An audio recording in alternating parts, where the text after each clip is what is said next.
Hi friends, எல்லோருக்கும் வணக்கம். இன்றைக்கி பார்த்திங்க அப்படின்னா நம்ம மாடித்தோட்டத்தில் வச்சுக்க செடியில் தண்டு துளைப்பான் நோய் வச்சுக்கோங்க. செடிகள்லாம் பார்த்திங்க, இலைகள்லாம் அங்கங்கே காஞ்சி ஒன்று ஒன்றா விழுந்துட்டு இருக்குதுங்க.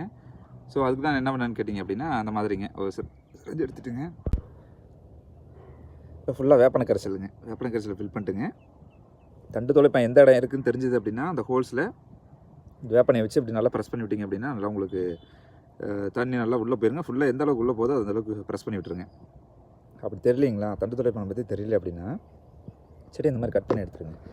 சரிங்களா, இந்த மாதிரி கட் பண்ணி விட்டுட்டிங்க அப்படின்னா தெரியணும், உங்களுக்கு தெரியணும் எந்த இலை கருகி இருக்கும் அந்த செடியில் அந்த கிளைகளை கட் பண்ணி விட்டிங்கன்னா அடுத்த செடிக்கு நல்லா வளர்ந்துருங்க. கட் பண்ணி விட்டுட்டு அந்த செடியை பக்கத்துலேயே போட்டுறதுங்க. நல்லா கொண்டு போய் ஒரு இடத்துல போட்டு எரிச்சிருங்க. அப்படி இல்லைன்னா கம்போஸ்டிங் மில்லில் போட்டு கம்போஸ்டிங் பண்ணி விட்டுருங்க.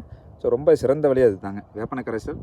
அப்படி இந்த ஹோல்ஸ் தெரிஞ்சதுன்னா ஹோல்ஸில் ப்ரெஸ் பண்ணி நம்ம வேப்பனை கரைசல் உள்ளே விட்டோம் அப்படின்னா சரியாயிருங்க. அப்படி இல்லைங்களா, கட் பண்ணி போட்டிங்க அப்படின்னா உங்களுக்கு நல்ல சீக்கிரம் செடிகள் வளருங்க.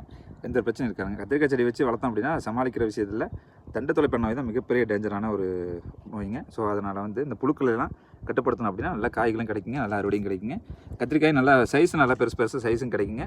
செடிகள் நல்லா தளர்ச்சியாக வளருங்க. Thank you friends. இந்த வீடியோ பிடிச்சிருந்தா லைக் பண்ணுங்கள், ஷேர் பண்ணுங்கள், கமெண்ட் பண்ணுங்கள், மறக்காம சப்ஸ்கிரைப் பண்ணுங்கள். வணக்கம். Save agriculture.